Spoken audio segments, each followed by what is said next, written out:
tudo bem com vocês? Vitor Martins na área para falar sobre um tema que não estava previsto ao longo do final de semana, mas que vou aproveitar por conta da primeira corrida da Fórmula E em Valência. Antes de falar dela, eu quero que você siga o nosso canal, ative as notificações, dê o seu like, sempre é muito importante aqui no nosso canal, no YouTube do Grande Prêmio.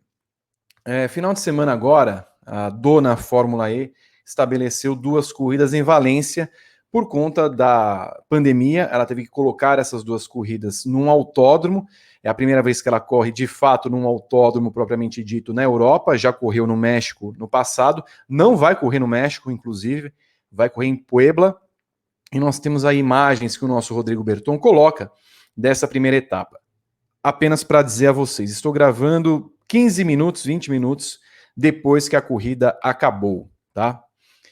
E eu lembro de alguns comentários que foram feitos nos últimos dias, inclusive, da Fórmula 1 e a Fórmula E correrem juntas, fazerem o final de semana juntas.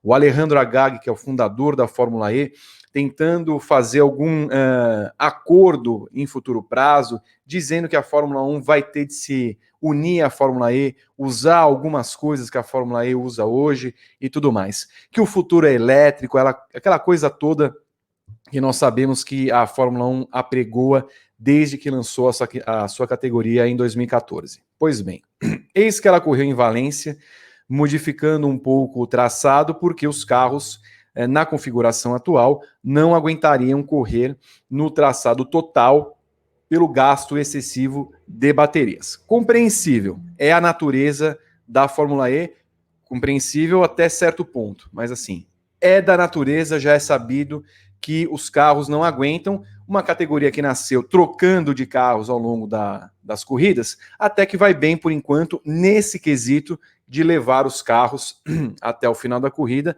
mas com uma contenção de potência.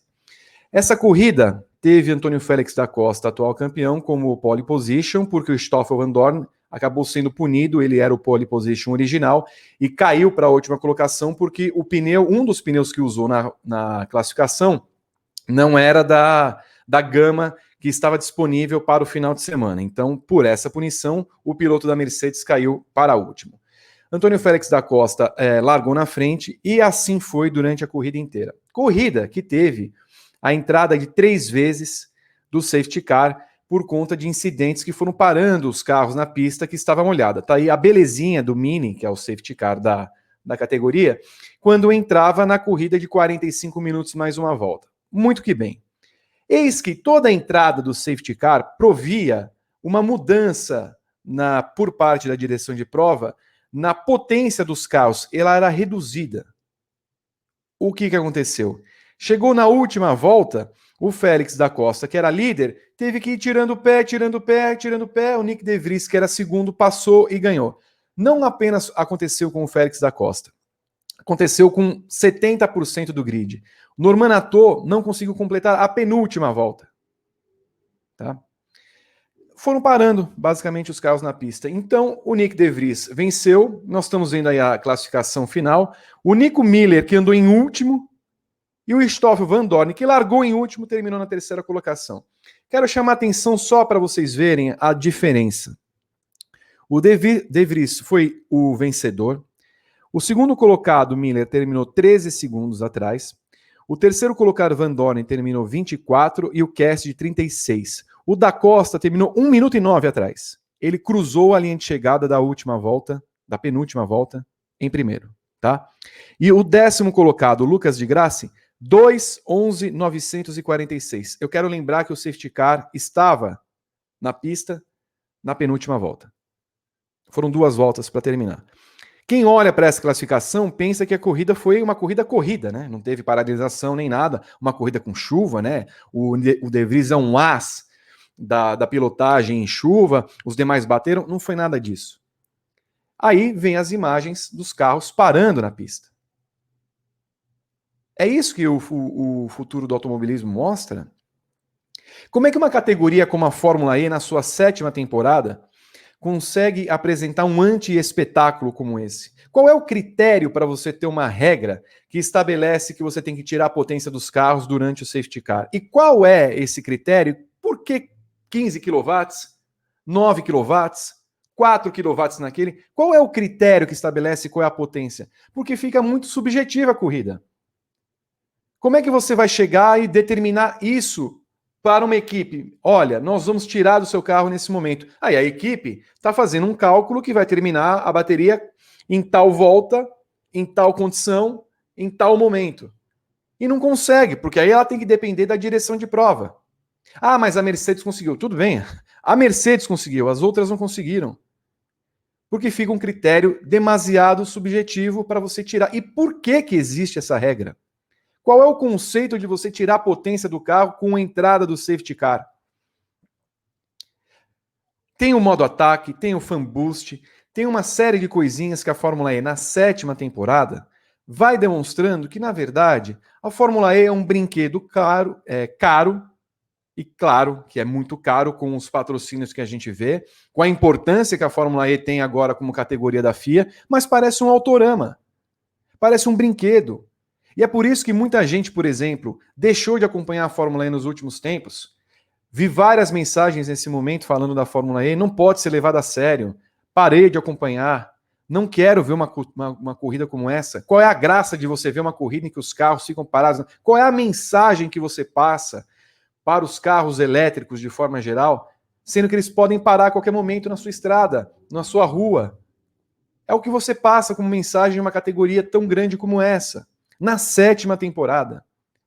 E aí a Fórmula E fica, nossa, nós temos que nos unir à Fórmula 1, porque o futuro é elétrico, porque a Fórmula 1 vai ter que chegar em nós em algum momento para fazer uma aliança. A Fórmula 1 vai ter que chegar numa categoria dessa?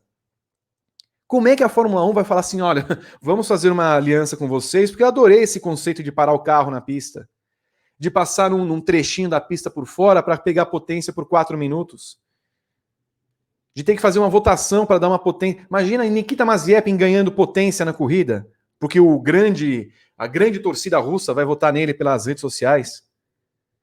O que a Fórmula 1 tem que aprender com a Fórmula E nesse estado? É impressionante ver como uma corrida que se desenhava boa, estava bem legal de acompanhar, tem um fim tão melancólico, tão ridículo, tão vergonhoso. Eu sei que muita gente defende a Fórmula E, acha e acredita que, nossa, ela tem solução, ela vai vingar. São 7 anos, gente, são 7 temporadas. Não dá pra gente pensar que há coisas que têm que ser modificadas daqui para frente. Elas já deveriam ter sido modificadas. As pistas, Roma, por exemplo, estreito, todas aquelas pistas estreitas. Valência não é propícia para correr a Fórmula E por causa dos carros, mas, cara, é uma boa pista. No final das contas, tem de correr em pistas, circuitos mistos, fechados, alguma coisa. Porque o espetáculo se torna melhor do que aquela coisa de ficar prensado num negócio de chicane retinha, chicane, curva, grampo. O que a Fórmula 1 vai querer com a Fórmula E? Ela pode querer na questão de redução de poluentes, na questão do trabalho híbrido que a Fórmula 1 já faz, inclusive, com os seus motores. Mas em termos de espetáculo, em termos de corrida, o que a Fórmula 1 tem para acrescentar com a Fórmula E? É uma pena ver pilotos do calibre do Antônio Félix da Costa, o André Lotterer bate o tempo inteiro essa temporada. E não é um piloto ruim, muito pelo contrário. O calibre de André Lotterer, o cara não consegue se adaptar à categoria, só bate. Sebastian Buemi, o próprio Lucas de Grassi. O que esses pilotos estão fazendo nessa categoria? E outra, nós estamos, nesse momento, exato momento, 30 minutos depois eu não sei se, de fato, o resultado da corrida vai ser mantido. Porque a Fórmula E também tem dessas. 4 horas depois, 5 horas depois, os gloriosos comissários dela se reúnem para... vamos punir aquele. Vamos punir esse. Tudo bem que aí é uma questão FIA, que também envolve a Fórmula 1, mas a Fórmula E é useira e vezeira de mudar resultado de corrida 5 horas, 4 horas depois da corrida. E é um desgaste para todo mundo. Porque você imagina, por exemplo, quem está cobrindo, que nem nós aqui do Grande Prêmio, o Pedro Henrique Marum, que amanheceu na cobertura, amanheceu às 4 da manhã. A corrida terminou 11 e pouco. Aí eles dão uma punição 3:30 da tarde, 4 horas da tarde. É desgastante para todo mundo. Então, no final das contas, a Fórmula E é um desgaste.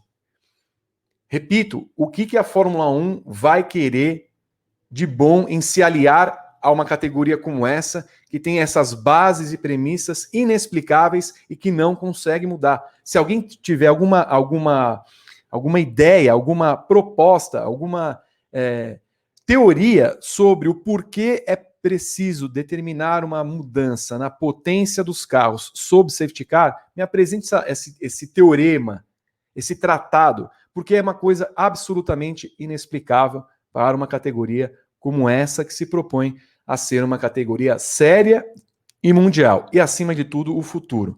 Se esse é o futuro do automobilismo, como diria o filósofo Gil do Vigor, nós estamos lascados. O que você acha da Fórmula E?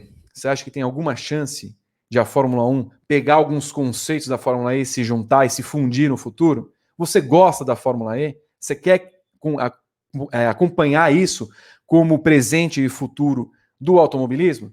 Quero que você comente aqui, nervoso como eu, nos nossos comentários nesse vídeo no YouTube, tá bom? Eu fico por aqui, eu quero desejar um bom e nada elétrico final de semana para vocês, que vocês tomem cuidado e que tenham uma boa semana, afinal, teremos muita corrida ao longo da semana que vem, né? Ao longo do final de semana da semana que vem, e eu quero que vocês estejam conosco sempre aqui no Grande Prêmio, em todos os vídeos no YouTube e na Twitch, twitch.tv/Grande Prêmio, lives todos os dias às 15 horas. Sigam a gente lá também.